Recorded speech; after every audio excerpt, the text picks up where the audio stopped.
What's going on, everybody? So, I just got back from the gym and I had another wrestling related subject that I wanted to talk about. It's kind of interesting. I think it kind of falls outside of wrestling a little bit because it gets into kind of like politics and societal worldviews, philosophy, and all that sort of thing. But it was kind of an interesting one. So yeah, I figured to get into it. Anyhow, so for most of you who are not like super hardcore wrestling fans, there's this big controversy that has developed over the past week or two involving a guy by the name of Drake Wuertz. Drake wrestled as Drake Younger on the Independents for many, many, many years. By and large, he was one of these. I'm gonna be a bit derisive here, but he was a garbage wrestler. He did a lot of hardcore matches, lots of the CZWs and the IWA Mid-Souths and doing all the light tubes and the barbed wire and all of that stuff. Scarred all the hell all over his body. But he did that for many, many years. He ended up, I believe at one point, he was hooked on either pain pills or opiates really bad, and he got his life clean. He cleaned up his act, got his head on straight, started doing whatever it was that he could to kind of improve himself, improve his life, improve his career, and he eventually ended up landing a job in WWE as a referee. Which was very cool. A lot of people were very happy for him, and he was really good at his job. He was really good in the backstage, so much so that they made him the head referee, and he even had a little bit of a role as a talent scout of sorts, where he was able to help get people into NXT. That's where he primarily was refereeing. I don't know if he ever made it to the main roster. I can't remember exactly. But I do know, without giving out names, a couple of buddies of mine he was trying to get them into NXT to do some stuff, and he really wanted to bring them in, really liked their work, liked them personally. But they had some contractual obligations they were not able to get out of. So they weren't able to do it, which sucked ass, because I think that they probably would have been a better fit in NXT or maybe even Impact Wrestling TNA, one of the other companies, versus where they were. But it is what it is. So point being is he worked his way up the ladder within NXT and got himself into a position where he was actually, he was doing well for himself. And everyone was happy for him. Everybody was, all excited because he was another one of these indie guys who made good. So you get to the point of 2020, and everybody remembers all the unpleasantness of 2020. And I don't know if it was isolation, being online too much, various sites, or what have you, people that he was interacting with. But he got really into conspiracy theories. He was opposed to mask mandates and various other things. And a lot of it all tied in together. And he wound up, I guess, he ended up getting fired from his job at WWE, not because of his viewpoints, his worldview, but more because he was doing stuff, he was going out and doing stuff that was political or could be considered controversial, going to like town hall meetings and school board meetings and commission stuff. But he would go and he would do it either, I think one time I heard that he did a Zoom thing from the WWE Performance Center. He did another thing where he was actually wearing his WWE branded outfit, his uniform, not his referee outfit, but he had some WWE branded, either an NXT jacket or a WWE shirt or something or other. So he got let go because of that. I don't think I think they just let him go amongst a bunch of people. They tend to do mass cuts at various times of the year, and he was just one of the guys that got cut. But I would imagine, dollars to donuts, that's probably why he got let go. He was just becoming too much of a headache. And in a lot of respects, a lot of people in wrestling nowadays and wrestling culture, meaning the fans, they're all, a lot of them, or at least the more vocal ones, they're very left of center, and they don't really have a lot of tolerance of people that might be right of center, or maybe even some might say far right, depending on your opinions or whatever the case might be. So you, with certain social circles, as far as the wrestling community, if you speak out, especially then in those years, especially if you were saying anything that was against a lot of the stuff that was happening at the time, everyone, lots of people were framing you as a kook, and you were just, the worst person on the planet. And you hear a lot of this stuff coming up again. Most recently, a lot of people rehashing a lot of this stuff.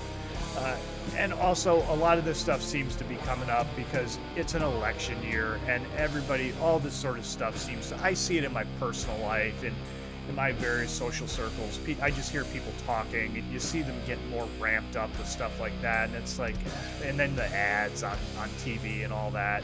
So it seems to be like kind of bubbling a little bit more than it normally does. So anyhow, fast forward, he's trying to rehabilitate his career on the independents. He's working for Juggalo Championship Wrestling, and he goes out and he apparently gives some big mea culpa speech. And of course, you got people who are willing to give him a chance, other people who absolutely have no interest in giving him a chance. He's just the worst person on the planet. He should never be forgiven. He should be dragged out in front of the Hague, I guess. I don't know. Just kind of crazy stuff like that. But then he starts working he goes out last weekend or the weekend before. He's working for, I think it's GCW. I want to say, like, Game Changer Wrestling is in it. It's the same place with the Joey Janela and Brett Lauderdale. That's their company. I spoke about it recently. It's the same company where the Avery Styles situation happened. So, which, by the way, Avery Styles apparently signed on to TNA with Impact Wrestling. So I doubt he's going to be moving any chairs anytime soon. But anyhow, then the funny story about that, I heard about this recently by watching Jim Cornette's podcast or listening to a clip on YouTube. Apparently Eric Cannon, the guy who was making the biggest dust up about it, he was making the biggest stink about Avery Styles. He was a guy, if any of you more hardcore wrestling fans remember, when AEW first started, they had that faction called the Dark Order, which Cornette calls the Dork Order. And they had a segment where it was them beating up on Dustin Rhodes and a couple other people. And they had a spot on TV where they had an extreme close-up of one of the Dark Order members throwing punches at Dustin, and he was missing him, like, ridiculously.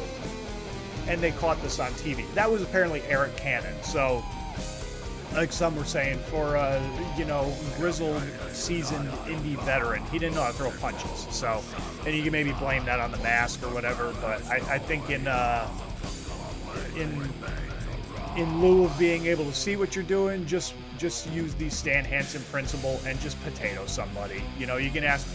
It's better to ask for forgiveness than permission in situations like that, and it looks better on TV. You're trying to get yourself over strong. Might as well go out there and potato somebody. That would be my advice to a young upstart wrestler. But anyhow, so going back to everything, he's on the GCW show. He's involved in the main event.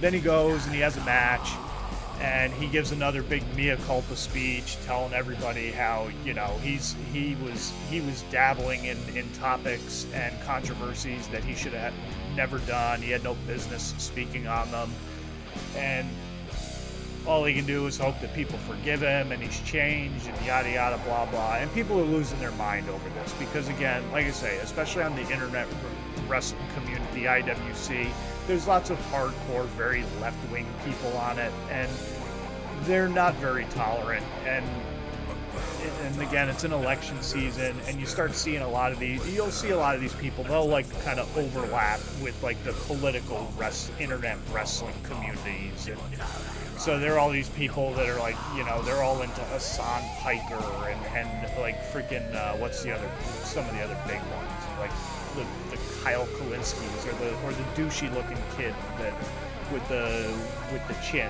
butt chin. I can't remember what his name is. It doesn't matter, but and then of course you got people on the other side, and they're all watching a bunch of Steven Crowder and Dave Smith and Tucker Carlson and all that stuff, and you got all this stuff going on. And again, election season. So I just thought it was kind of nuts because, first of all, because people are doubting his sincerity. And if he is just trying to do something just to kind of work people so he can continue his career, because obviously he's probably trying to work his way back into WWE at some point. But if he feels like he has to, for lack of a better term, bend the knee to the mob, then they're not going to accept him regardless, because a lot of them just think he's the worst person on the planet. And I was just reading some of the comments about people responding to this whole subject coming up, and you see some of the craziest, dopiest stuff people are saying. Like, I saw one comment from some guy saying that, or guy or girl, who knows, it's on the internet, and to me, these can't be bots. And even if they are, some crazy person had to prompt this to come up with, say the craziest thing possible. And like, they're talking about, we need to see his voting records, we need to see who he donates to, and all of this just nonsense. And it's like, wait a minute, guys. I thought he was the fascist. I thought that was what we were going. I mean, it's insane. So, long and short of it is I don't know. I don't know if he's truly sincere, or he's now. I guess they're doing something where money that he makes on the shows, they're donating to some organization that I guess they deem sufficient to donate to, and all this, and it's just silly nonsense, and I don't get it. And again, like Drake, we don't know each other from Adam, but if you're just trying to ingratiate yourself to these people so you can continue to work, and you feel like these companies are loaded with people who don't agree with you philosophically, politically, mentally, or what have you, but you're still just trying to, if you're just trying to get along to go along, it's not going to work, because these people are not going to accept anything that you have to say. Because case in point, you literally have people on the internet suggesting that they should be able to look into all of your records and deem if that's worthy enough to allow you to apparently have a job somewhere, when really what it comes down to is that he's buddies with Brett Lauderdale, who's the promoter. It's his company. Brett had a rough patch years ago, apparently. Drake was one of the very few people who helped him through it, because he understood being through it himself, coming out the other end clean. So he gets it. I, not knowing the guy personally, but just knowing my little, my opinion's a little biased because he tried to help out friends of mine, so I figure, well, he can't be all that bad. And I honestly, in a lot of respects, I don't know all of the things that he said back in the day. I'm not on Twitter. I don't have an Instagram. I don't go on TikTok or any. This is the extent of this is the most interneting that I do, besides looking for metal stuff to purchase and doing, just random things that I need to do to look up various things that I find interesting. But by and large, this is the extent of it. So I'm not going to spend a bunch of time on Twitter, formerly known as X, and do all that. But I think the guy is allowed to have an opinion. You don't have to agree with it, and at the same time, don't try to destroy the guy's life because you don't agree with his opinion. So anyhow, that's my half a cent worth of opinion on this one, on the whole Drake Younger situation. But I just thought it was interesting because the wrestling parallels with the political parallels and the election year, and just people, still people just getting way too wrapped up in all of this stuff, and it's like, guys, gals, whoever, it doesn't really matter. You see a lot of stuff, and you see it's not really. It is what it is. I don't know what to tell you, but anyhow. So I wish him well. I'll keep an eye on the situation, and just kind of from a distance, I'll kind of keep an eye and see how Drake's situation is going on the indies and how that progresses. And yeah, man, let me know what you think. I thought it was interesting, so hope you thought it was interesting too. All right, I'm going to get going. I'm getting hungry, and I got to go to work soon. All right, take it easy, everyone. Later.